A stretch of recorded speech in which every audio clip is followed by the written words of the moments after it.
Well, hello and welcome to another episode of Gossip Finance. I'm your host, Olivia Singer. And I'm Duncan Sandlin. Welcome, everybody. How are you today, Lace? Good. How are you doing today, Duncan? I'm doing pretty good. We got a busy day. We're going to cover mostly Davos in the news today, and then we got some fun stuff to do after that. So kind of a lot to get through. So we'll kind of dive right in. For those of you who don't know, Davos is in Switzerland. It's a town in Switzerland, and they have a big ski resort up there. And every year they get all the billionaires and CEOs and heads of state together in Davos, and they talk about what they want to do macroeconomically for the future, business-wise, right? So it ends up always being kind of a negative thing. So Davos didn't really start opening up until about 5 or 6 years ago, and it's just been kind of a negative for them ever since. But they do have media that goes there. And a lot of times it's, Business Insider or Bloomberg or CNBC and all the money news, finance news people. And they tend to kind of, kiss up and make them look good, right? But there were a bunch of other reporters that were listening in or who went, who were pretty critical of it. And we're going to go through some of what happened there. So first of all, I'd like to talk. We're going to do this video. So, Kristen Sinema and Joe Manchin. Are you familiar with them? They're both senators. All right. So they were both Democrat. They're still both Democratic senators. But for the first 2 years of the Biden presidency, they pretty much voted along the lines, for the most part, with the Republicans. And the reason was they didn't want, because they're both heavily invested in corporate interests. That's where they get most of their money. So like Joe Manchin, most of his money comes from the fact that he owns interest in oil in West Virginia, where he's from.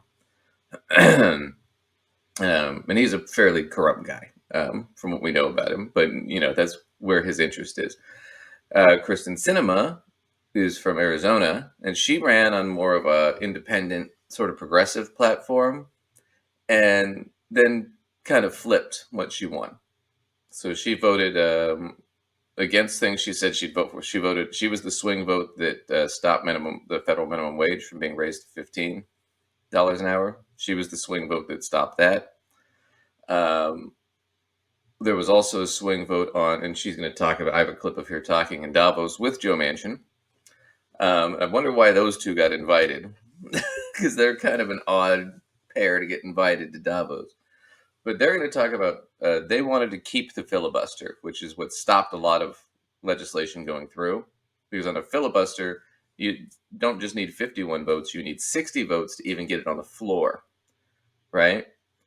Well, that means you only need 41 votes, right, to prevent anything from getting on the floor. Well, if you take the 21 least populated states in the United States, they have 42 votes.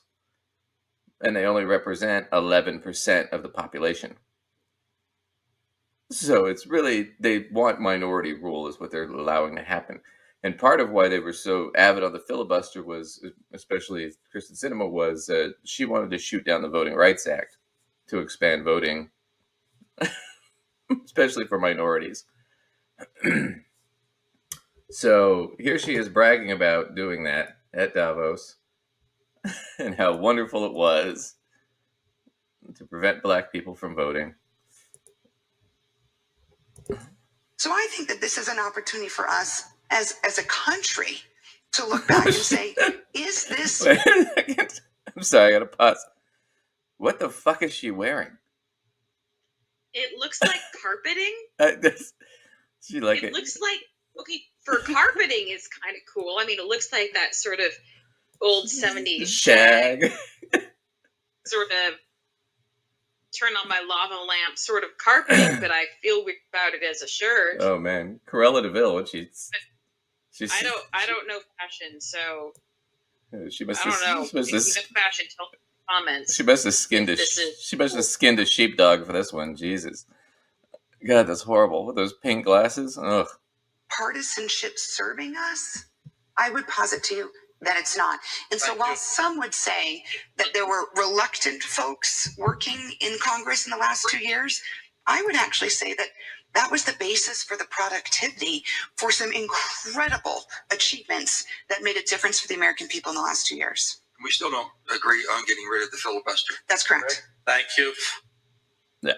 Well, you just watched two of your least favorite people in the Senate give each other high fives over their legislative filibuster, over maintaining the legislative filibuster, which makes it nearly impossible to pass legislation that would materially. So that's Anna Kasparian. We steal from her a lot because she's pretty good. But that was kind of they're high-fiving over keeping the filibuster, and one of the main reasons they did it was to stop the Voting Rights Act, let alone a lot of other legislation. Like, for example, the child tax credit that was so popular during COVID that helped out millions of families out of poverty. They're part of why that's not there anymore. Stellar. Yeah, and they're both polling, in like the low 20s and the high teens right now in their own states. So, I mean, neither one of them is going to get reelected. It doesn't look like. They're really disliked, but they're it doesn't matter because they're in tune with corporate interests. That's where they get their money, and so they're going to have $1 million a year jobs after they lose their next elections anyway. So it's just a negative of the corruption of the system. But that's who gets invited to Davos to speak, just to sort of give you a taste of what we're going to get into here, right? Two of the most hated senators in the United States get seats on the floor at Davos. You're not going to see like Bernie Sanders or AOC or even Kevin McCarthy up there or anything like that. Nope. Just the scumbags. So we're going to go through a couple three things that were just really terrible at Davos. That were part of their agenda for the week, right?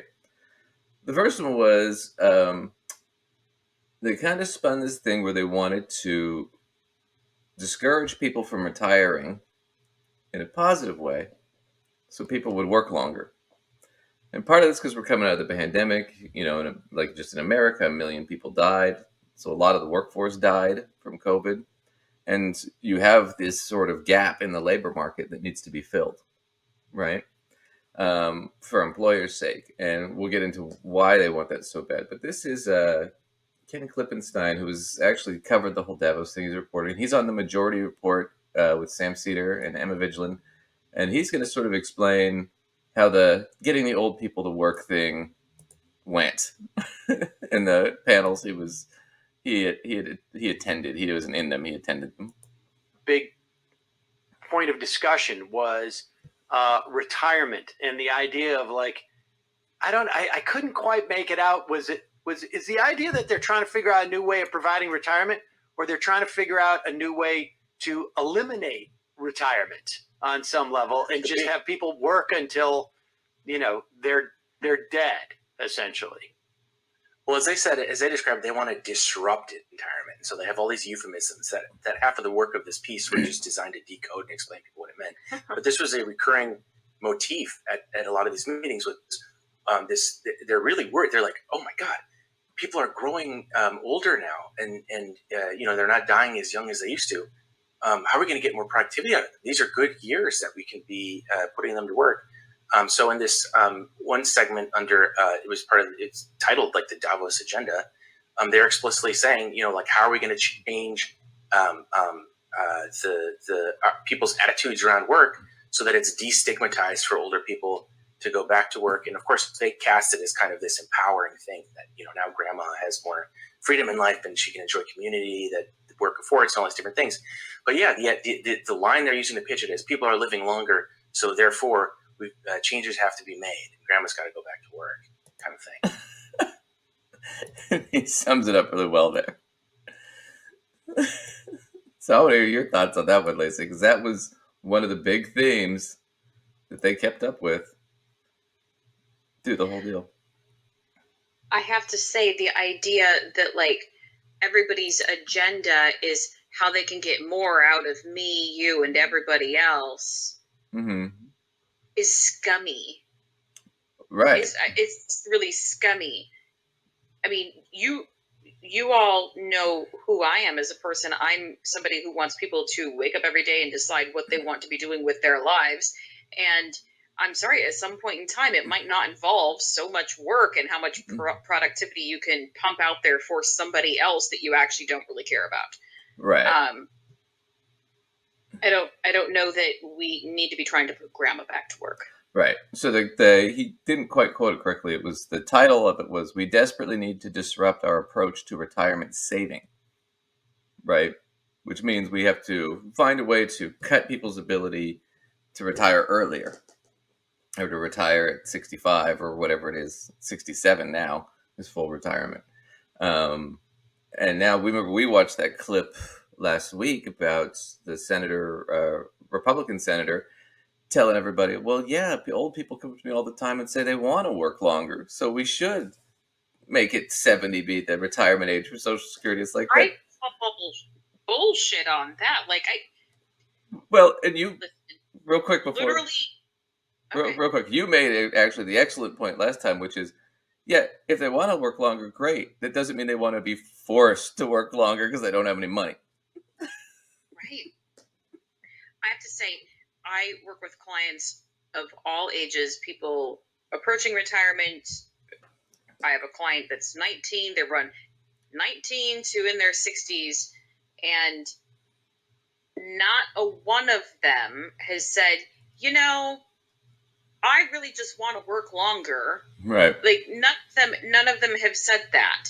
No. They all want to retire, and clients that I have that are not yet in their 60s, literally none of them are excited about working till they're 67. So if the agenda is how we can force them to work until they're 70 instead of 67, like, good luck with that, because if they can get out of doing that, they want to get out of doing that. And that doesn't make them bad. That makes them perfectly normal. They want to do something else with their lives. They've worked for how many years at this point, Well, I 40, 50 years, depending on when they started. And they're in their 20s. And I would consider college work, too, for the most part. But, no, I remember a financial planner once told me, and I thought this was he was brilliant. He was like, if you could make $50,000 a year only working 20 hours a week, or $100,000 a year working 40 hours a week or 50 hours a week, he's like, if you ask that question, you probably get a mixed bag of answers, right? He's like, but if you ask the question, if you made $100,000 a year and you could get away doing that for 20 hours a week, or if you made $100,000 a year but you had to work 40 hours a week, which would you take? Everybody's going to take 20 hours a week. Nobody wants to work more for the same amount, right? And I think nobody's taking that deal. Right. And he's like, and he furthermore pointed out, look, if it was, you could make $100,000 a year working 20 hours a week, or 150 working 40 or 50 hours a week, he's like, I bet you most people would take 20 hours a week at 100,000. That's plenty. And then they'd have most of their time to themselves, right, to do whatever they wanted. He's like, so it's a trade-off at a certain point.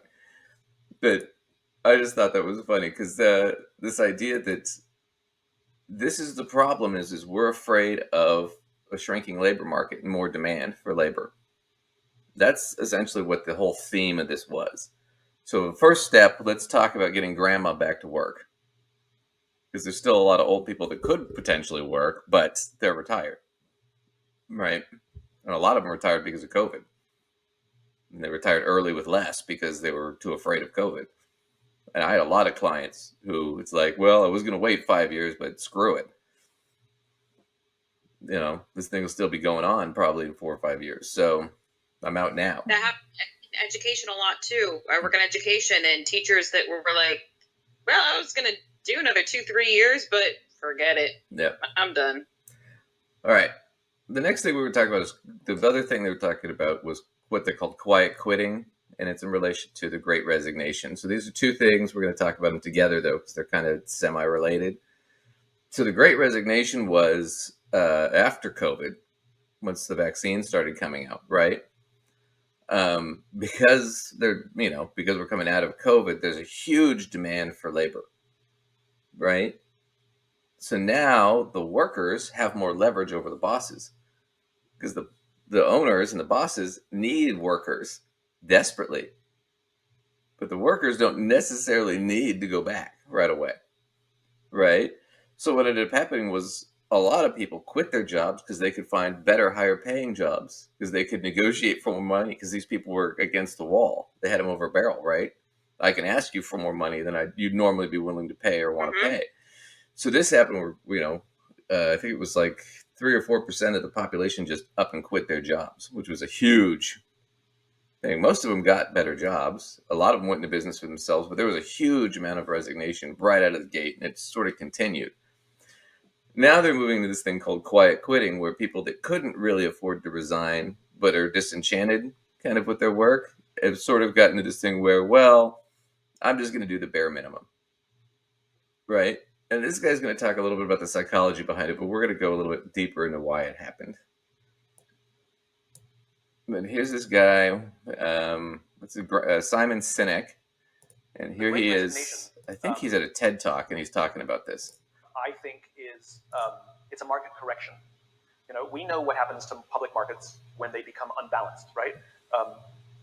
Laws of nature intervene, and there's a correction. That's what happens.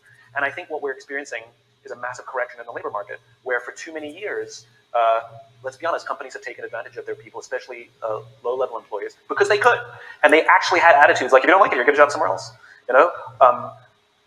And we didn't treat people as human beings; we treated them as line items. Disposable line items, and the front line suffered the most, and that balance got more and more and more tipped, and now what we're experiencing is a great correction, where now labor has much more influence, and thanks to COVID, says, I don't want to be treated this way, and I'd rather have no job than this job. Now remember, prior to COVID, fear of the unknown was enough to keep somebody in an okay job. Doesn't mean it was toxic; it was just fine, right? But like, it wants to be in a fine relationship. You don't mean a fine job either. Like, how's work? That's fine. How's your marriage? That's fine, right? But the fear of the unknown was too scary. Why don't you quit? I would, but I don't know, right? And then COVID happened, and some people were furloughed. Some people lost their jobs. Some people didn't lose their jobs, but they were filled with fear, and we made it through. And so all of a sudden, the unknown, a lot less scary, because I made it. And so now when you give me fine and you offer me unknown, I'll take unknown. And I'm really surprised by how many people are leaving. Look, you're going to have a small percentage of people who are leaving because of government checks. It's a very small percentage, and that goes away. You have a small percentage of people who are like, you know what? I want to be a singer, and I want to follow my dreams. We love that, right? And that should continue. But there's a large percentage of people who are saying, I just don't want this. And I don't even know what I want, but it's definitely not this. And they're choosing the unknown. And so I think it's a huge shot across the bow to most companies that you've not focused on culture and leadership for far too long, and you better fix that. So I don't disagree with a lot of what he said. I think a lot of that's probably true. Pretty valid. Yeah. His point's pretty valid to me. But here's what he's missing, and here's what the rest of them, when we go through the rest of these clips, they're going to miss, which is, okay, yeah, a lot of it was people are just unsatisfied. They're not happy with their job. It was either it's okay or whatever, but I'm not satisfied. I'm not happy with it. So the whole resignation, the quiet quitting thing, where people are not, they're just doing the minimum. And let's be fair, that's been going on forever. A lot of people just show up and do the minimum. I mean, there have been hundreds and hundreds of movies done about the guy who's the protagonist going to the job he hates. I mean, they did 2 or 3 Horrible Bosses movies. They did Office Space. I mean, there's just been a ton of these movies, right? So this is not like a new phenomenon that they're talking about. They just got a new title for it. It used to be just called phoning it in or mailing it in or half-assing it, right? But now it's got a new name, quiet quitting. Ooh, right? But it's just a great way to sell shit, right? But what they ultimately talk about is, well, they're unsatisfied with their job because we haven't focused on the culture or whatnot in the business, or we haven't really encouraged employees. Well, when they've surveyed a lot of people about this and they've done studies on this, what we find consistently is the number one reason people are doing the quiet quitting or resigning, or part of the Great Resignation and all that stuff, the number one reasons are low pay, lack of advancement. Makes sense to me. I mean, if you don't pay me enough for the headache that you're expecting of me, I might stick around if I feel like I need the paycheck, but I'm gonna do the bare minimum probably. I'm not, and if I'm somebody who wants to advance, and I actually don't really see that as much of an option. Right. What am I working so hard for? You're already not paying me anymore, and you're not going to give me a chance to advance anyway. So what am I breaking my neck for? Right. I'm stuck Nothing. where I am. It doesn't matter how nice my boss is, or how often they bring in donuts and bagels, or what the office culture is necessarily like. That might, make me a little bit more enthusiastic to come to work if I know it's pleasant, but it's not necessarily going to make me work harder, especially when there's no incentive. There's nowhere for me to go. Right? So it's kind of, they don't seem to get that point.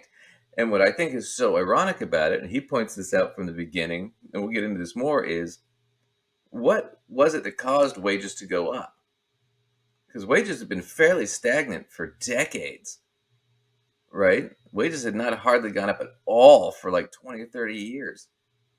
And all of a sudden, we're seeing this rapid growth in wages. What is that? Well, it's because the employers couldn't get workers and they became desperate, so they started to have to offer more money. So the employers weren't incentivized to get more workers until the workers started leaving because the workers weren't incentivized to stay. So this notion of, well, if we just change the corporate culture and it'll make it all better, I think it's just a fucking pie in the sky thing, because you guys didn't start making, paying more and giving raises and stuff until you were up against the wall. Right? Your employees are up against the wall. They don't usually have, typically, like you said, it's a correction. Typically, the employee is at the disadvantage. You don't get to negotiate the pay in a lot of situations. You're just told this is what it is. Take it or leave it. And like he said, if you don't like it, fucking find another job. We don't care. The employers had that. Now they can't say that. They'd rather you quiet quit, because if you actually quit, then they have to fill that position. If you quiet quit, well, then at least you're doing some work, right? Even if I'm not thrilled about it, you're still doing something. So I think they missed kind of the point on this. You got to incentivize people somehow, and the best way to do it is with money or with promotion, more responsibility, whatever. But money is the big key one there, is you got to pay them. So here's Davos. Now here is a panel. I think it's got a psychology professor and the CEO from Vimeo, and those are the two we're basically going to listen to, but there's a couple other CEOs.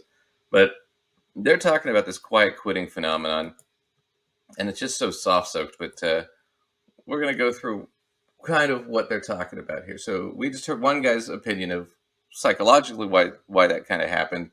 Here is another opinion about that. Employees are drawing sort of new line, like think a lot about work-life balance, don't consider their jobs their hobbies. I find this sort of incomprehensible, but and that's sort of a fundamental social shift. Do you think that's true?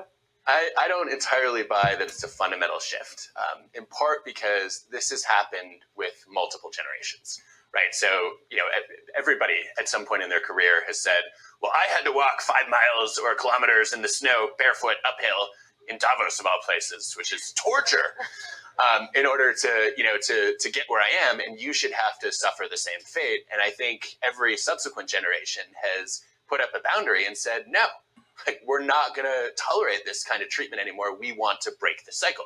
What's different now is that we have more tools and more ways of expressing our voice. But if you look at the data, there's a psychologist, Jean Twenge, who studies generational differences. And she says a lot of what you think is a generational trend is actually an age difference. Because we're confounding the two when we look at generational differences. Is it because you're a millennial or a Gen Z, or is it because you're 23? And overwhelmingly, what we see is that people want the same things out of work from every generation. That if you see entitlement in a young workforce, guess what? You were entitled at that age too. You were just a little bit sneakier about it. So I think there's probably more to say about fundamental human psychology reacting to changes in context than there is about fundamental changes in human psychology. So I think he makes a great point there, which is part of this is that nothing has changed. This is just sort of how it's always been. right? And the older generation spits on the younger generation, thinking they're lazy, and it's like, no, they're pretty much exactly like you were. And you felt pretty much the same way for pretty much the same reasons. And now they are, but you suffered through it, and you're closer to your end, of that type of situation. So you care less, but they're looking at it and thinking they still have a lot of more years to go, and they kind of don't want to deal with that for that long. Right. And a lot of it's perspective. It's like if I have more time, then I'm more apt to be like, well, no, I want to go after my dreams. If I'm, if I'm older, I'm kind of like, I'm happy where I am, right? And you should be just grateful, right? Right. It's the old joke about, you need to study hard and get a good job, otherwise you'll end up flipping hamburgers. And then it's like all these people, it's like, oh, go to college and do all this stuff. It's like, what, you're too good to flip hamburgers now because they can't find jobs? And then, of course, they all fucking hate it and they quit. And then you've got all the boomers running around screaming about, how come nobody's flipping my hamburgers? They've done entire segments on Fox about that. There's nobody in the restaurant. We did one where there's nobody in the restaurant. I can't get a hamburger. Why is that? I don't know, dipshit. Think about it for a minute. So he had a good point. But the other thing is once again, this also comes down to leverage. And who has the leverage? Do you as the worker have the leverage going for the job, right? Do they need you bad enough that they're willing to work with you or negotiate with you? Or does the employer have the leverage? And traditionally, the employer always has the leverage. And that's what we're really talking about here, right?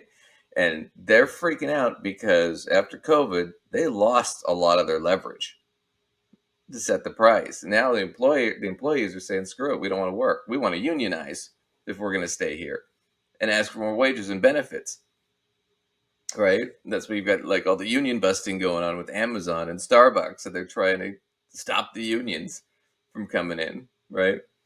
Not that unions are outside things, they're employees, right? But yeah, I mean, they're freaking out. And to illustrate the point, here is the CEO of Vimeo, and she's going to tell you a little bit about what happened with her company. Basically about tight labor markets, and that employees are asserting themselves because you need them more and they have more leverage, and then maybe as interest rates go up, you can stop worrying about all this stuff, and they'll just have to do whatever you want them to do because they need the job. And I guess I think that's particularly true in the conversation right now around engineers, who have been like the most, like there's this incredible genre of videos that on TikTok that engineers at Silicon Valley companies make about their workday, where they bike in the mornings and then surf and then arrive at work at 10 and make a smoothie, do a little coding, and go home at like 3. And I think I was talking to a major tech CEO who said that the question everyone has about Elon Musk is like, can he break that culture of engineers, which tech CEOs quietly hate? They would like engineers to work like other employees, but there's so much demand. And I'm curious, I don't know, how I mean, you two both employ engineers. How do you navigate that particular supply and demand relationship in that particular labor market? Yeah, I mean, half of Vimeo's workforce are engineers, and we have R&D centers around the world. And we, quadrupled our team during the pandemic. And I would say that to me, the supply-demand dynamic has shifted materially in the last. It's easier to hire. Months. Yes, and companies like Vimeo are doing layoffs, and there's been a complete culture shift in the last 9 months from what I can see. Wow. I remember it was just to hire good engineering talent. It was so competitive, and you were throwing packages at people because you had to. I do think that's shifting. I don't think any of that changes the overall kind of opportunity that we have to engage and inspire and connect our teams, to be clear. But I do think it's changing. And the way we've thought about it is we are trying to be a bit more proactive about making sure that people that are at Vimeo are bought into the culture and actively are choosing to be here. I'll give you an example. We recently did layoffs, and we offered a voluntary package for anybody who wasn't excited to be at the company to be able to actively choose to leave. And that's something I don't think I would have done a year ago. I would have been terrified She just admitted the whole thing that we were talking about. When I was desperate, I was throwing packages at these people. I was negotiating on hours. I was offering more money. I was giving more benefits. I was throwing packages. Now, I don't really have a huge demand for it, so I'm going to lay you off. But if you want to volunteer to stay, we'll give you another shot. So now I'm doing these layoffs because I want to lay off these people so I can hire. If I need to hire new people, I can hire them at a lower wage now. I don't have to throw a package at them because demand is down. So now that the feed is tilted in my favor, I'm going to exploit my workers. When it was the other way around, the workers were taking advantage of me, the owner, because I had to pay more money. Boo-hoo, right? My $10,000 watch. She's wearing it on her right hand, too. She must be left-handed. But it's like she just gave away the game. But then she goes back to, but culture. But really, it's about culture because that's what's going to keep employees happy and here. And it's the office culture.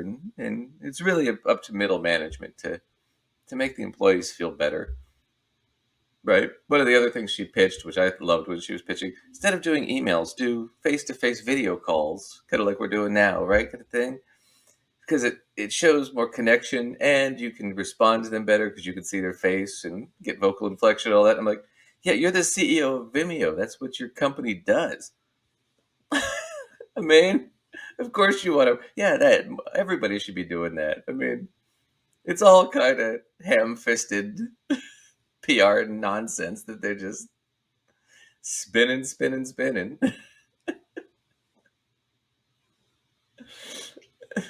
Oh boy. Okay.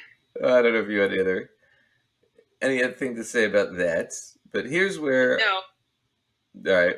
Here's where I'm going to hammer it home. So Larry Summers works for the Federal Reserve here in the United States, and the Federal Reserve. Whether or not you know this, we've covered this before. There are two big things: is they want to keep inflation down, or around whatever it is, 3%. And inflation's been high since COVID, which is expected when you have supply chain issues. And they want to keep unemployment down to a certain level, right? Now, Larry Summers pretty much admits the game here about what's more important.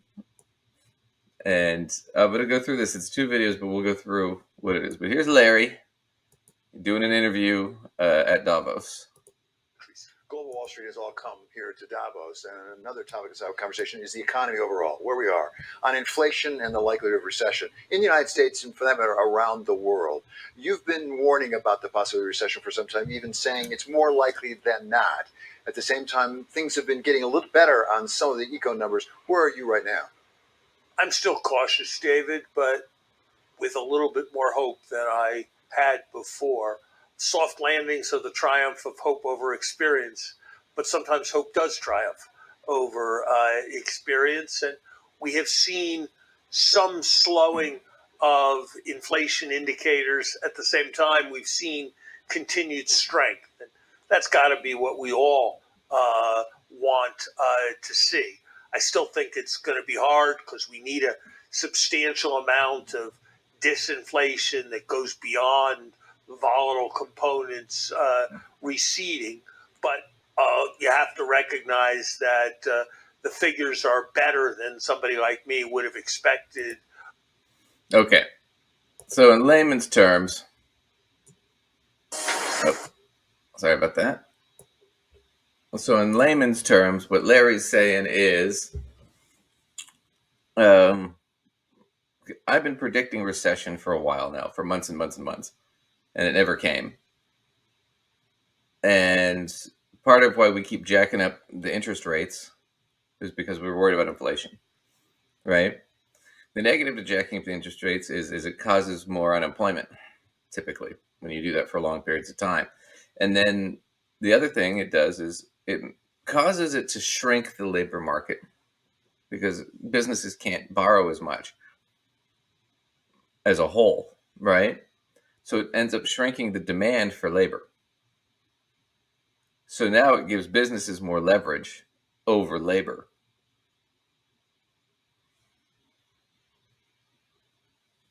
I mean, that's just the simple nuts and bolts of it. But you see where that helps the CEOs now, because part of the reason we're not having the demand is shrinking now. So we don't have to start offering as much.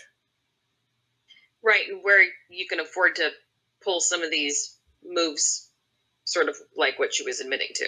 Right, where I can now start laying these guys off and trying to get people cheaper. Right. Right. But part of that is I can't do that unless the Fed is artificially keeping interest rates up right now until the labor market stabilizes to where it was before, where we had all the leverage. Then the workers had almost none. And that's Larry Summers, who works for the Federal Reserve, saying, basically, that's what my goal is. He's not talking about worrying about unemployment. He keeps talking about a recession. He's not worried about maintaining unemployment before a recession. He's more worried about inflation. Even though inflation has been going down and the numbers look good, he's still saying, well, we're still going to keep it up. And it's not because of its inflation issue. It's because it's the labor market issue, and he's being pressured to do that by business. So here is, we're going to go back to the majority report with Sam Cedar and Emma Vigilant, and this is Ken Klippenstein, and he talks about what Larry Summers was caught saying at Davos. $5 words and everything that people sort of check out, and I think that if anything is the biggest element of secrecy to this, is just the assurance that the only people they're going to cover are going to be the Wall Street Journal, Bloomberg, the Financial Times, and they're going to cover it in a certain way that they don't really have to worry about things.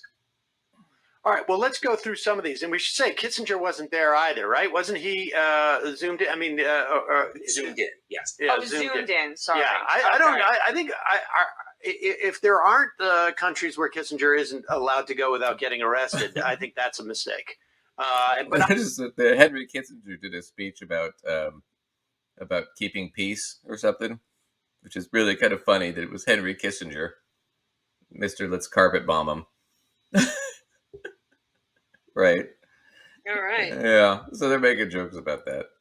I would also impose, if that is the case, I would also impose that on Larry Summers. I really don't think that he should be allowed to go out anywhere in public and talk about these things, because his agenda is, I mean, it's a Faustian bargain from our perspective, maybe, but I think it's really just a bargain for someone like Larry Summers, with the idea of like, well, we get to take down inflation and we get to weaken workers, their wage strength. So that's really just a bargain. It's not even it's a win-win for them. I don't think or a Sumerian. The moderator asked at one point, it was a central banker, I think from Switzerland, and she says, when you're hiking these rates, do you guys think about the unemployment?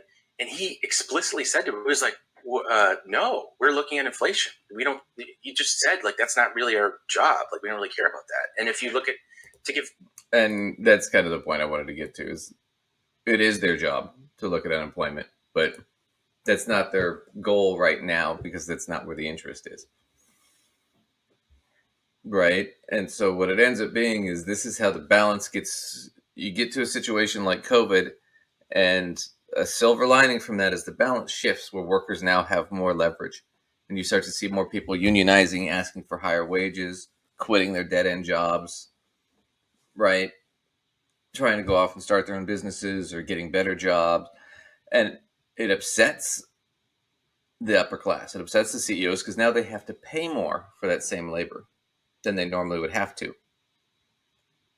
So it shifts money from the top into the middle. And so this whole discussion at Davos about how do we get grandma to go back to work, right? What's the Great Resignation? How do we alleviate quiet quitting, right?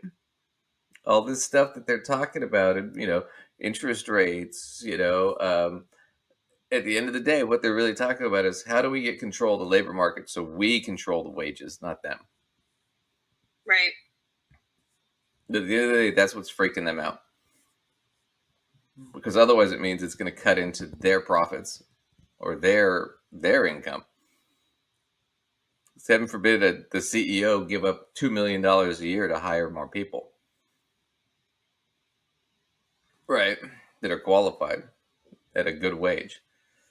So that's the whole theme of Davos right there. And Sam kind of pointed it out. I don't know that Larry Summers is sitting there doing it as a win-win scenario. I think this is just what he's pressured to do, and he just kind of falls in line.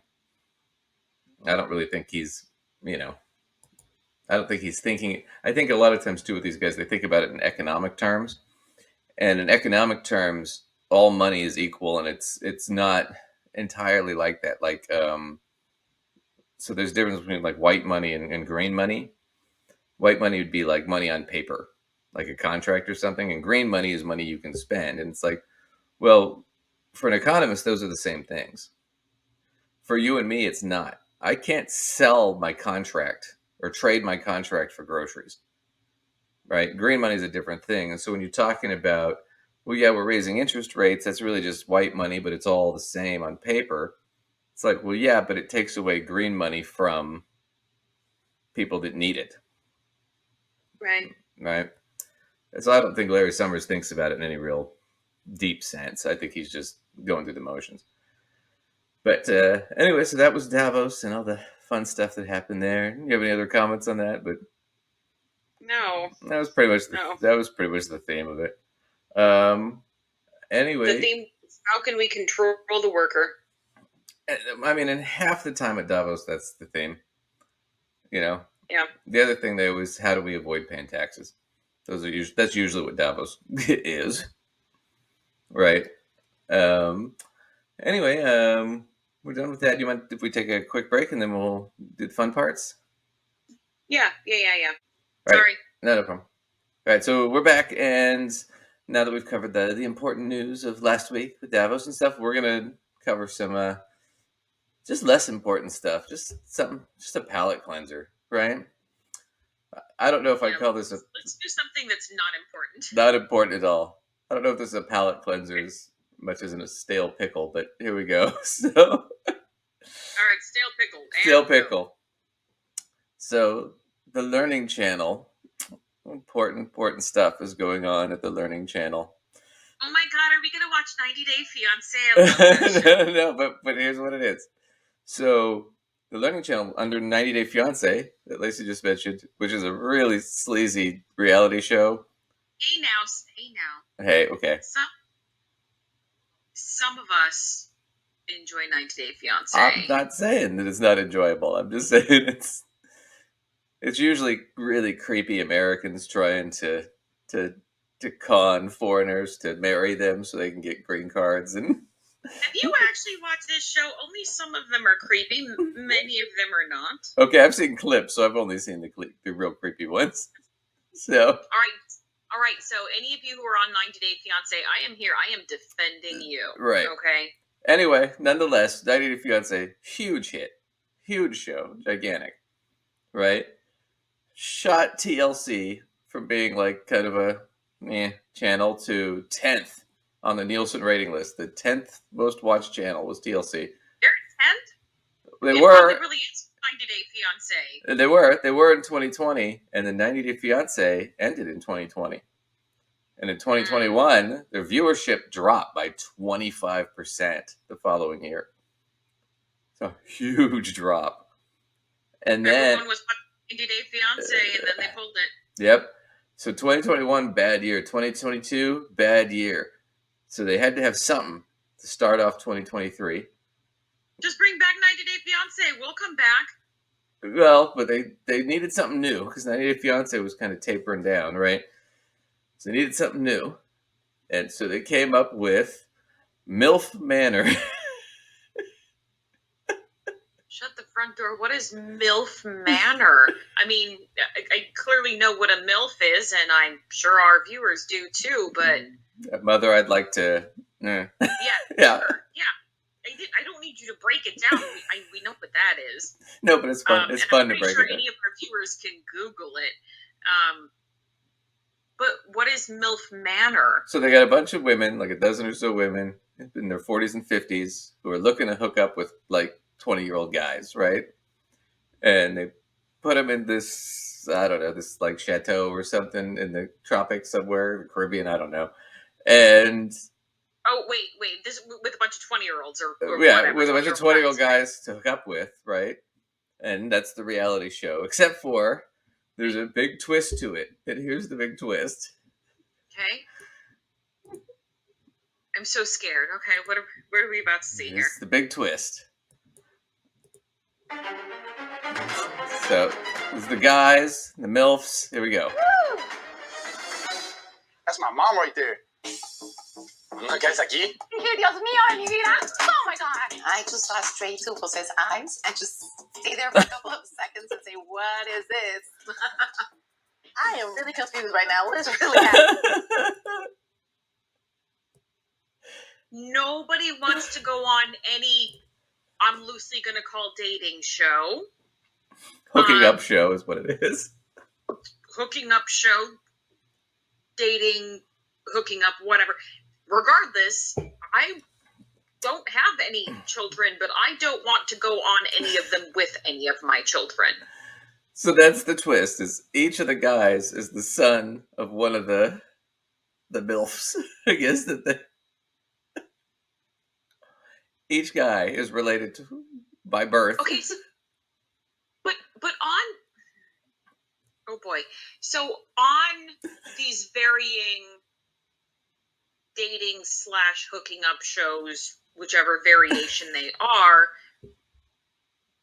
when you have like, you know, a house full of women and a house full of men, the women are all getting together talking about the men, and the men are all getting together and talking about the women, right? Like, even the getting together and talking about the opposite is super weird and creepy and kind of disgusting when, you know, all the room of the others are the varying sons of the people you're talking to them about. Right. So you're talking about, like, checking somebody out and wanting to do whatever you want to do with somebody with their mother. Yeah, you're talking to a guy your age who just hooked up with your mom. It's like, ooh, tell me more. Right,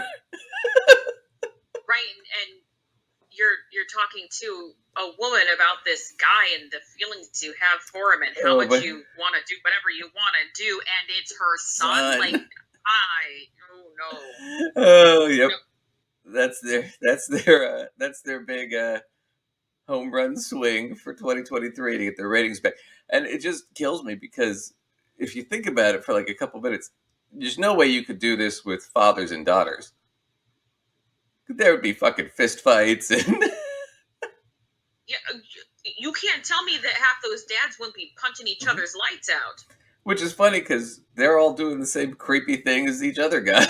I mean, but they would still be punching each other's lights out, I'm sure. And that's the thing is that I'm sure this gets really heated too later on. I think so wait, has the show actually started like showing yet, or it's just like it's already aired? It's on TV now. So how have the ratings been? I'm so scared to know this, but the ratings were really good actually, but and they're bound to go up because the big controversy. Nobody knew what the twist was until the first episode. Oh no! Okay. And on top of that fact, one of the games they played in the first episode was they blindfolded the moms and had them feel up the guys to figure out which one was their son. I'm like, oh my god. Oh no! How are you supposed to know what your son feels like by feeling them up? I mean, you might know like roughly like, oh, this one seems like they're too skinny or too bulky or whatever, or too tall, but you should not know what it feels like to feel up your I know, that's my point is like, I'm or to feel up your mom. I mean, that's my point is how creepy would that be if she's feeling up the guy going, oh yeah, that's my son. You'd be sitting there and, how do you know that? How would you possibly know that? And can you imagine standing there, were their eyes open or eyes closed? The guys? The moms were blindfolded. The guys, I think, were just standing there. I didn't watch it. I mean, okay, I'm imagining standing there with your mom. You'd just be like, with my mom blindfolded, hands coming at me, right. and like I just have to stand there. And I mean, listen, I love my therapist. If you're watching this, I really do. I love you. You're great. But God, how many more sessions would it take us to deal with that? I mean, you could have me booked forever. Oh, I wouldn't even. First off, I wouldn't sign up to be on a show like that in the first place. But if that was, of course not. If that was the scenario and I was 22 or something like that, and my mom was there, I'd be like, "Oh, I'm leaving. Fuck this shit. I'm out.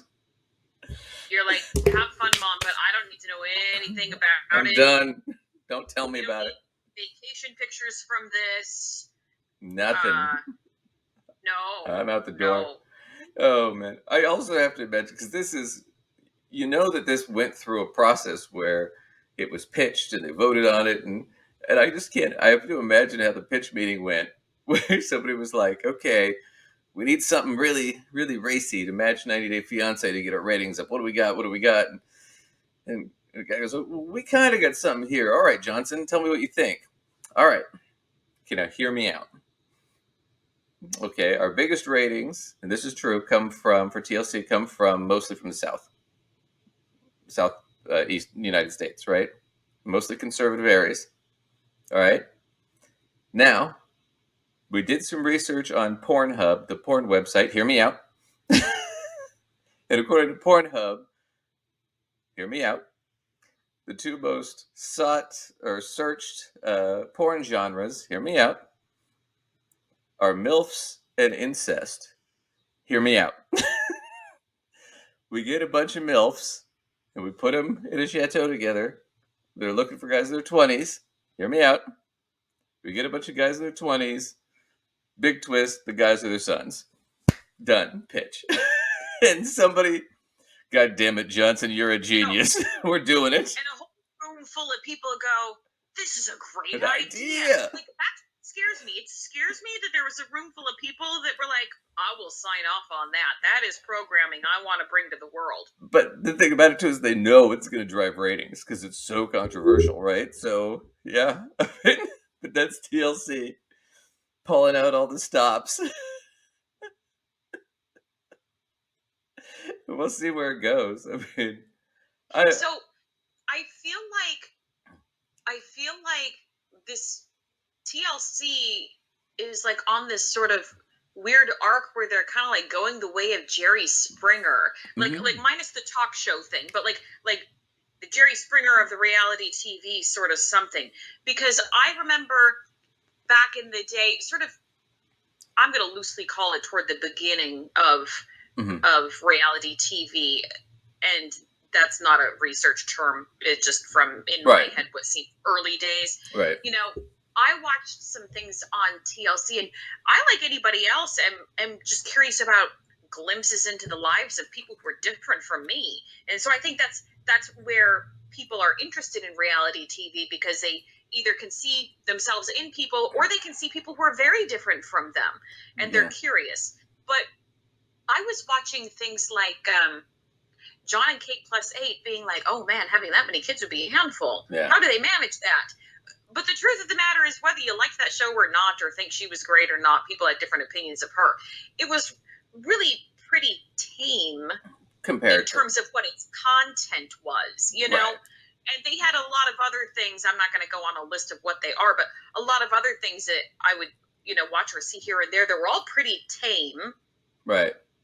But like as time goes on, they're just getting racier and racier. Well, you go back even further to like when we were really little. The Learning Channel was educational programming for children. That's mostly what it was. And it was to try and give supplemental educational programming for teachers to use in schools. It was, I mean, then it turned into like, oh, we're going to do some more documentaries and then sort of some reality stuff. And now it's just like you said, it's gotten to the point where it's like, we're just whores to the ratings. Whatever get the ratings. Now, I'm not going to say we're not guilty. Part of the reason we're covering it is because we think it'll get some clicks and it's funny. But, I mean, it is funny, but it's also kind of sad though too, because I mean, at some point, somebody has to be the person, because there's a person behind the company as well, there's a person that needs to say, okay, you know what? I'm willing to sacrifice a little bit here in terms, to put some quality out.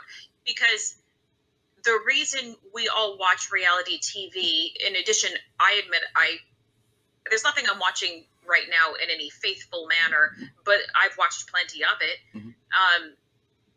And it's because it's a curiosity, but it's also because it's very largely what's available. A lot of what's new and being put out is reality TV. Yeah. It's not like it was when we were kids and it was very largely, sitcoms and nighttime dramas and, those kinds of things. Now, reality TV is a really, really large portion of it. Well, now that they've got it being put out, we have different options, right? Oh, now that they've got a formula for it and they have it scripted, they kind of know what's going to grab the audience. And so I can see where it's like they jumped on this one because, look, it's the ick factor. It's the, oh my God, now you want to see it because now you're curious. Because now it's stuck in your head, right? So that's part of why they're doing it. But I also see that, it's a grab for ratings, and it's honestly from a business perspective, just from a purely business perspective, I'd be sitting there going, yeah, let's go ahead and do it. This will probably drive ratings. I don't want my name attached to it personally. That would be me, but yeah, let's do it. But don't tell anybody I was involved, right? I don't want executive producer me on there. I don't want to have to explain that shit, right? In case I want to do some actual cinema at some point.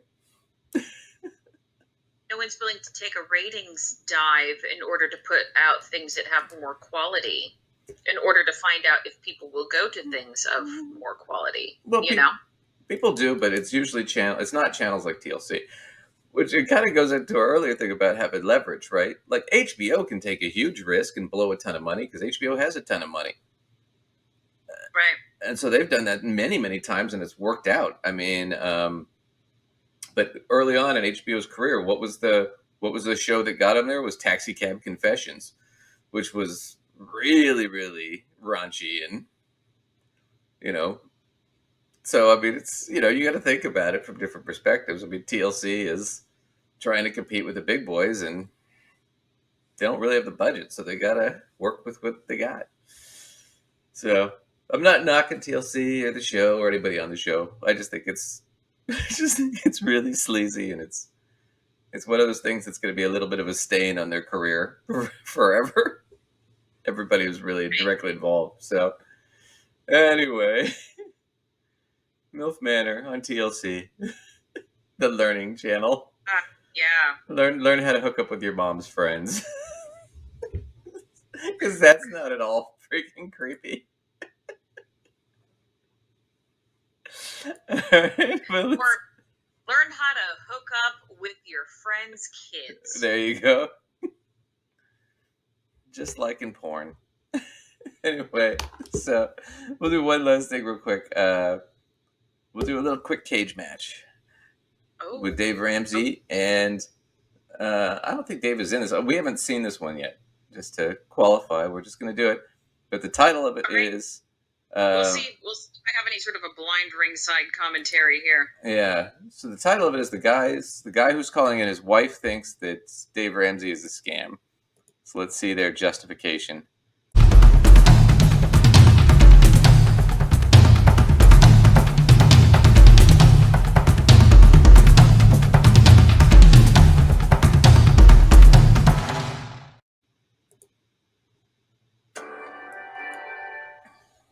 Hey, John, welcome to the show. Hey. Hey, how can we help? Okay, so this is George Camel on the left and Christina Ellis on the right. I have some questions about the Financial Peace University. I'm really interested in it, and my wife is very skeptical. Tell us about her skepticism. Well, there's so many online influencers that she just thinks it's all a scam. Uh-oh. What? Okay, so we got in there. So the wife thinks it's just a scam, like all the other online influencers. So I think she's talking about the Peace University is their church finance program that they do through the churches. So, yeah, I mean, frequently people in churches run these programs, and it takes people through essentially the Dave Ramsey baby steps protocol. It takes people through all of that with these various lessons, etc. So they just drag out their well, essentially what it is, in my opinion, and I'm actually not going to call it a scam. That's not particularly my opinion, but I do think there's sort of a funny, sneaky element to it. It is essentially a group coaching program, but the Ramsey people don't have to actually employ any coach at all.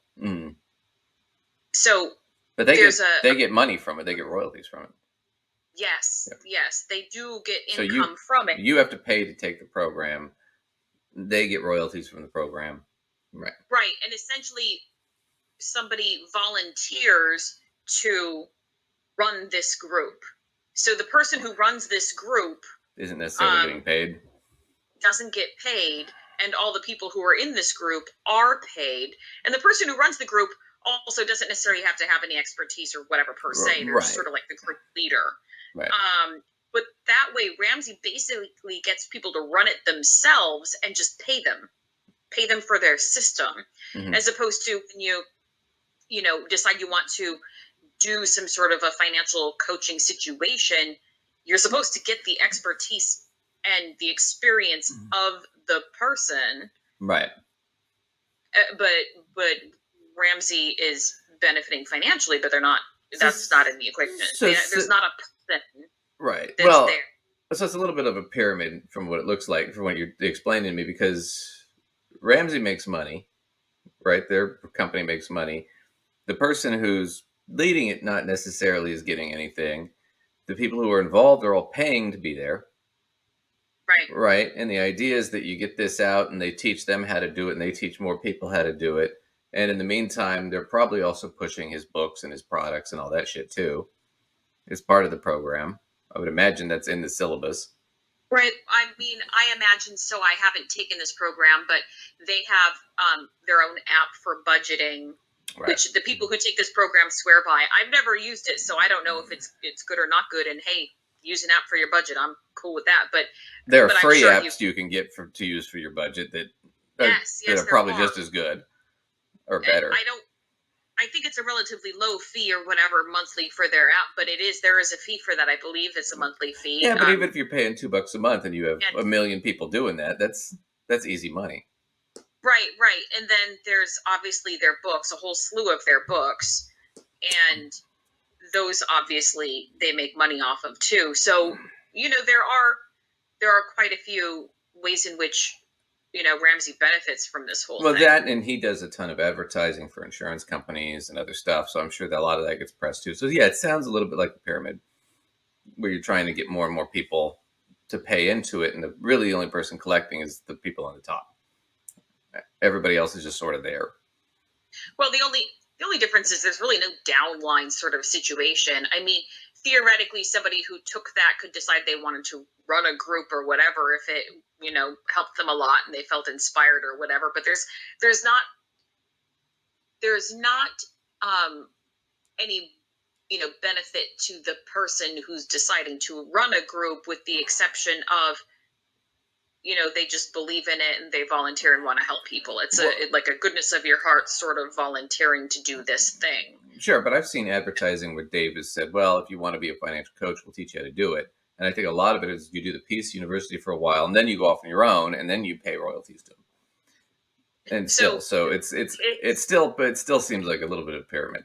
I'm just saying. I think this financial coaching thing is something different. I think it's like. But I think you have to teach some of the Peace University stuff before they'll let you be a full coach, and then franchise out his crap, and then you still have to pay them, a fee. No, I didn't know any. I don't know that. Yeah, that was my understanding. So it sounds a little bit like a pyramid. But let's go back. Let's see what their response is. So they're saying the guys. I'm just gonna guess. Yeah. Prediction. I haven't seen this, so I have no idea. But I'm going to guess.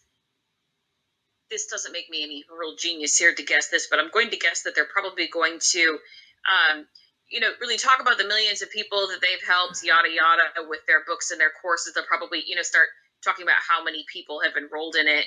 And they could go as far as talking about their millionaire study or, something like that. But even getting results. Even then, though, they have no results to show at the end of the day. They don't have any data that backs that up. They can just people don't necessarily know that, though. Yeah, I know. They can say, yeah, 1 million people bought my book, but it doesn't mean it made their lives better. Right? You can't, 1 million people took our program. It doesn't necessarily mean it worked. I mean, they can't show any of that. But let's see what their response is. What kind of scam are we running here, John? I'm curious. Well, how does she define scam? I don't know. I'm really interested in Financial Peace University. I was wondering if I could hear a few more things about it. Well, I'll tell you this. Most scams out there for online courses all involve you making a lot of money really fast. Get rich quick, right? Right. We promise get rich really slow. So it's oh kind my of like... God.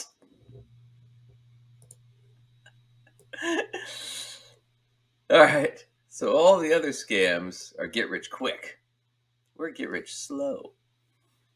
So we're a different type of scam. That's all he said. We're the same thing. We're just promising you something a little different. We're still going to make you rich. It's just going to take longer, which means you got to put more money in for a longer period of time.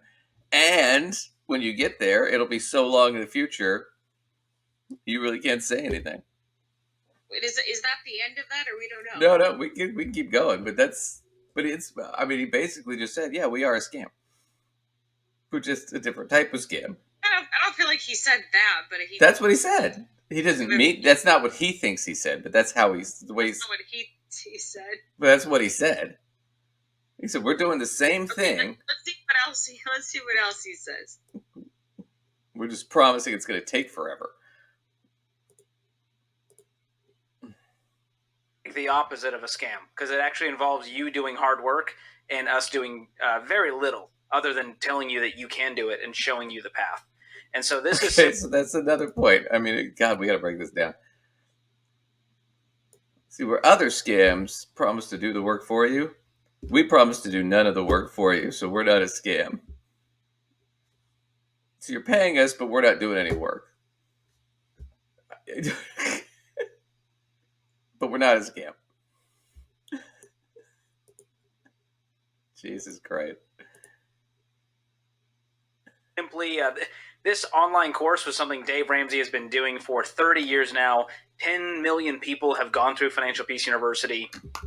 They've changed their family tree by getting out of debt and building wealth, and none of it involved some sneaky investment thing. It was just, hey, you paid to go through a course one time, and then we gave you the tools to go do it. So, there's a couple points to that. Once again, you were right. See, 10 million people took the course, and all of them lived better lives because they took the course. It was basically what he was saying. Basically what I predicted. Which isn't true. It can't be true. Honestly, too, this is where I get, when they talk about that and their stupid survey, or their study, it's a survey. And they still haven't released the data, so there's no way to check it, to review it. If they release the data, I'd write a paper on it because it's interesting. Because I think it'd be interesting to write a paper on 10,000 millionaires and what they said about themselves. I don't think it would come to the results they think it does, but they never release the data because they don't want it reviewed or checked. On top of that fact, just to give you an idea about how these things work statistically, if I took 1,000 Dave Ramsey people, right, and we did a study on their success rates, right, doing the Dave Ramsey method and all that stuff. And then I took 1,000 people that had never heard of him, that was a similar sample. The question is, do the Dave Ramsey people have more success, and depending on how we define it, than the random sample? My guess is they don't. My guess is they're about the same. They might even be a little bit worse because his advice, if you're lower income, is really detrimental and dangerous, because he talks about throwing all your money at debt instead of protecting yourself. So, all right. But even let's say it's equal, right? That's how you do the study. This is how you'd actually compare whether or not his program is successful versus isn't. We compare it to a random sample, right? A random sample of his people versus a random sample from the general populace who doesn't know anything about him, right?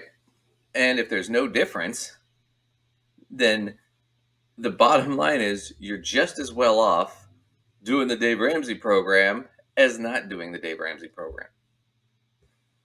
It's basically flipping a coin. But nobody ever wants to take the Pepsi challenge, which is what we're really talking about here.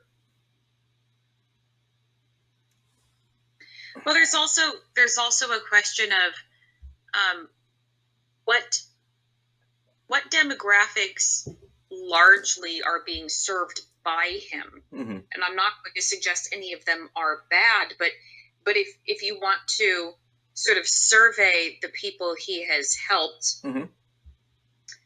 what income level are they starting off at, and what advantages do they or do they not tend to have? Like, are there any patterns of, in terms of largely blank type of people right. do his program, and most of them start off with, at least this sort of salary, or maybe those advantages don't necessarily exist, but that would be a curiosity too, right? Of whether, like, is this a really good sampling of the overall U.S. population, or is it really zoomed in on a particular type of section? Right, a particular type of group, which may have attributes that do or do not apply across the board evenly, if that makes sense. So my point would be, if you were taking samples either way, right? You take a sample of people from his thing, and you would take a similar sample from the populace. So if most of his viewers, right, that you get are people making over $70,000 a year, right, hypothetically, then we'd have to find most of the people making $70,000 over a year on the other side. What I would say is this, though, is his program is not, it's not interesting or great or original, and it's certainly not the best way to go in most situations. But what it is if I'm making $100,000 a year, it's not really going to harm me to do Dave Ramsey's program. But if I'm making 40 or 50, it could be really dangerous and harmful to me. That's sort of my whole argument. But back to this whole, is it a scam thing? Now, in the sense of, I mean, are they intentionally ripping people off? I don't know about that. Are they ripping people off? Kind of. Yeah, I think they are. I just don't think, I don't know how much I attribute that to intent. But the bottom line is I would say no on the scam front. I don't think it's a scam. Now, is that where she should put her time, energy, and money? Don't know. Well, don't know. I would argue this. It is a scam if they're just as good as not doing their program. If people are just equally successful not doing it as doing it, then it is a scam, because now you're paying for something that you shouldn't be paying for. Because it's, I don't know if that makes it a scam as much as it just could make it not a good product, because I feel like with something that's a scam, there is sort of an intent there. And I really think that all the folks at Ramsey actually think that, like I said, what they're teaching is good. Like, I think their intent is they feel like it's good and valuable. I agree with you on that. I don't think that they have negative intent necessarily. No. But I also think that the road to hell is paved with good intentions, which is an old Confucian saying, right? It's Chinese. And the bottom line is you can have good intent and lead people to bad conclusions. Right? This is my point. The nature of a scams usually have a negative intent to it. Usually, you're ripping people off, and you think you're ripping people off, and you're just choosing still to rip people off. Sure. Isn't that the scam? Sure, I guess in a more of a legal sense. I'm using it more in just a generic sense. It's still a scam, even if the person scamming you doesn't realize that it's a scam, because maybe they've been scammed. Right? I'm talking about a scam not in the sense of like something consciously thought up, but the fact that it affects everybody around it. Right? Because you can still buy into a scam and be perpetuating the scam and selling the scam and making money on the scam, and you don't even think it's a scam. I see your point. That would be, right. I mean, Dave might recognize that it is kind of a scam, but nobody else beneath him does. Right? That's my attitude about it. Is like I said, I don't know that these guys necessarily have ill intent, but at the same time, I do think they have very negative opinions about other people that cause them to do a lot of negative things. Maybe some of it's just baked into the cake. It's kind of like racism. I don't think people are intentionally racist for the most part. Some are, some aren't, but for the most part, I don't think so, but doesn't make them not racist. Same kind of thing here. That would be my argument, at least.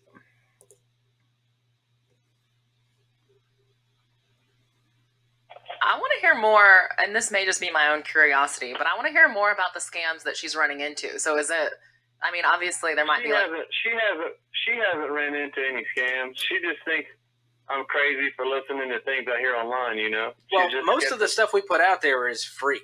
And so I don't know many scammers that are like, here's all our cards on the table, and if you want to go through this course, you can do that. So, I mean, I'm happy to gift it to you. Here's the other thing is, scammers do that all the time. Right? Because it would be different if I gave you something tangible for free. This is intangible. It doesn't cost them anything to give it to you. Right? So I don't see where he's justified. I mean, the more he talks about it, the more it sounds like he's talking about a scam or a pyramid scheme. See, I'll even give it to you for free, and then you'll give it to your fucking 10 friends, and they'll give it to their 10 friends, and right?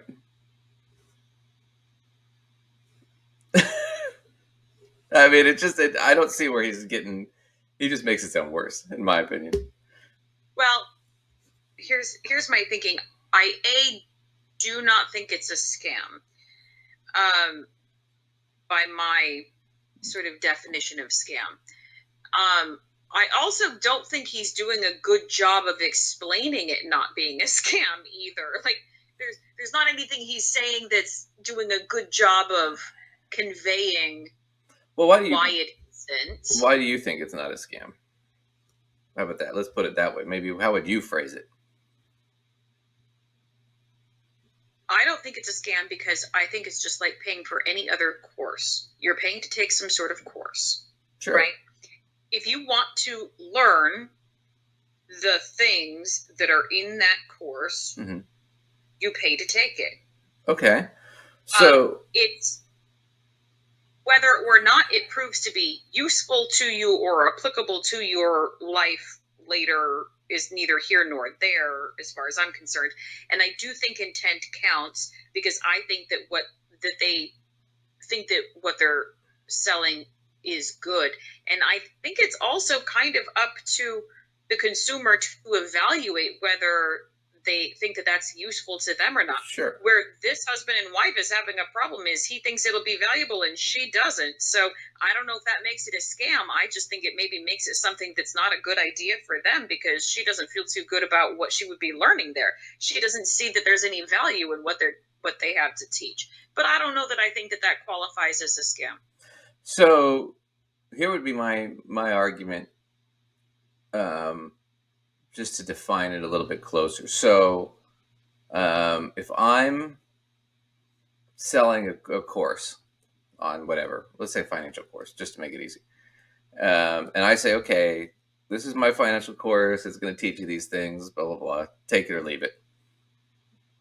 I think that's fine. Whether my financial course is good or bad, totally fine.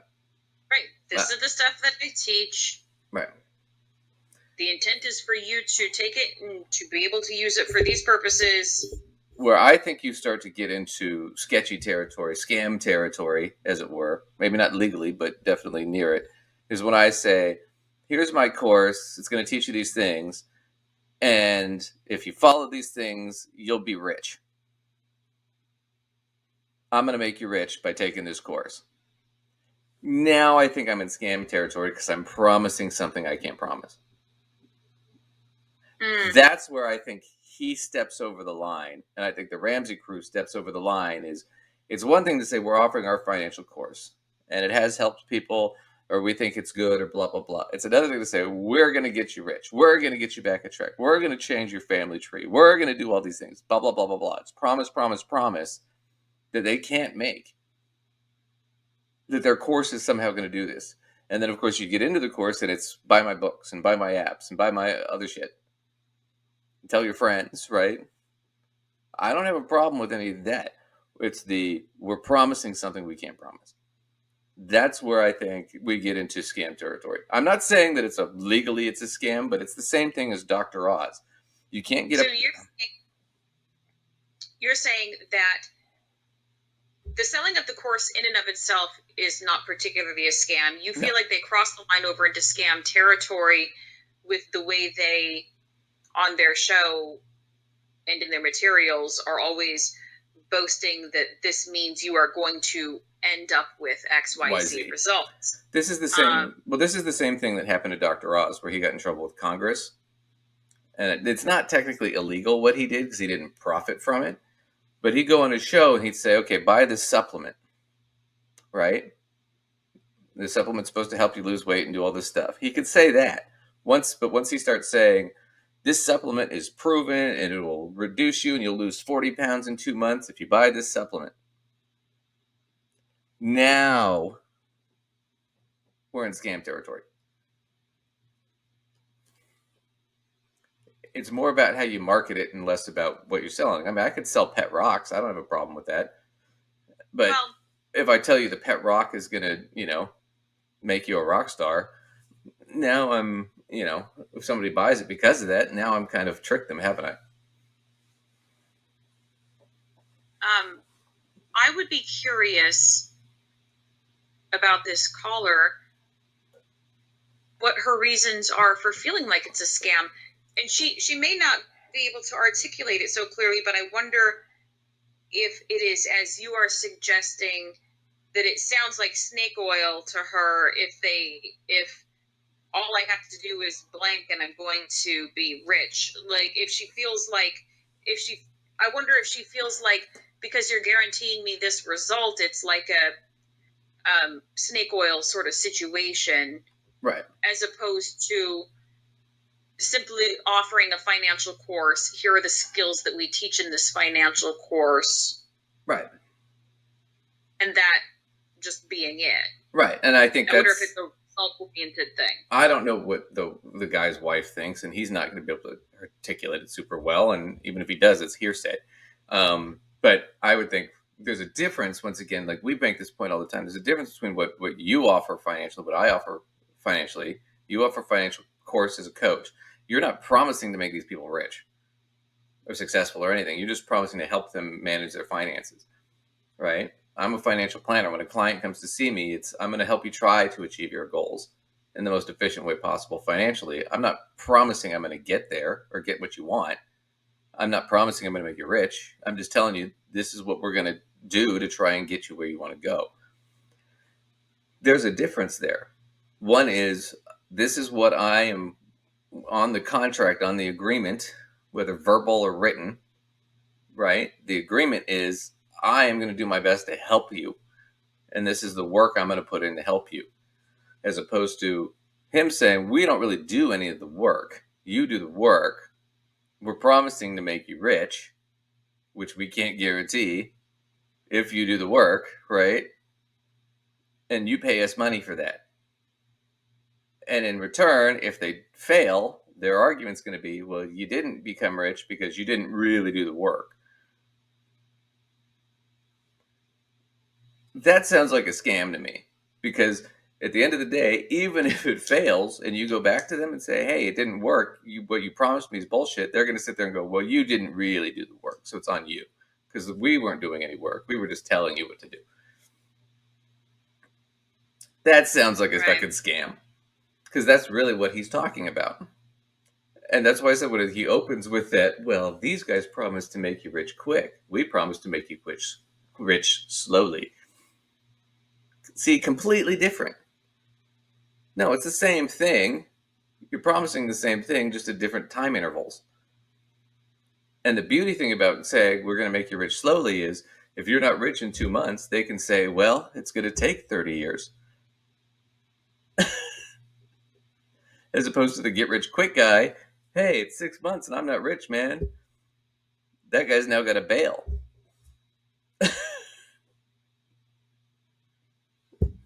Because his lie didn't come true. Their lie can last 30 years before you say anything. So, yeah, that's why I think it is a bit of a scam. I don't know that they think it is intentionally, but I do think it is a scam, and that's why. Because they're promising something they can't promise. And essentially that's where they trip over their own dicks, and there's no other real excuse. So, I don't know if you want to watch any more of that, but there's not much. I don't know what else there could be. I think I'm good. I'm going to put this in the win column for me because I mean, maybe later they get to, the millionaire stuff or whatever, but I was pretty much on with what they did. You called it. And I think it's funny. I'll give myself the win because I do think there is a good argument that they shouldn't be promising what they're promising. Because he opens with the false promise. And once you open with that, I'm already at the point where, it is kind of a scam. That is fair. I'm hesitant about the whole word of scam, but I do agree that you can't go trying to make those broad blanket sort of guarantee statements because everybody's scenario is different and they're starting from different places and it's too hard to be able to make that statement. The only thing you can really guarantee them is the skills that you're teaching them or the content knowledge or whatever that is. Right. That's the only thing you can be certain to guarantee them. Right. You can't really guarantee them that how they implement it is going to translate into a certain thing. Right. And I think that's the key to it. So, cool. Well, I think that's enough for today. Good show, Lace. Where can everybody find you? Well, you can find me at mysensewithsense.com for blog posts, information about upcoming workshops or coaching programs. If you want further information about coaching programs, workshops, or the like, you can email us, or alternately, we would love your questions, topic requests, or any links of videos you'd like to hear us make our commentaries on. And you know what? If you disagree with something we've said, maybe let us know, and we might decide we want to talk to you on our show. Come on and make your case. Where should people email at us? Yeah, you should email us below at gossipfinancead@outlook.com. Other than that, just shoot us an email with any stuff you want to talk about, and we will catch you next time. Thank you, Lacey, and thanks everybody for joining. Please like and subscribe, and we will catch you later. Adios.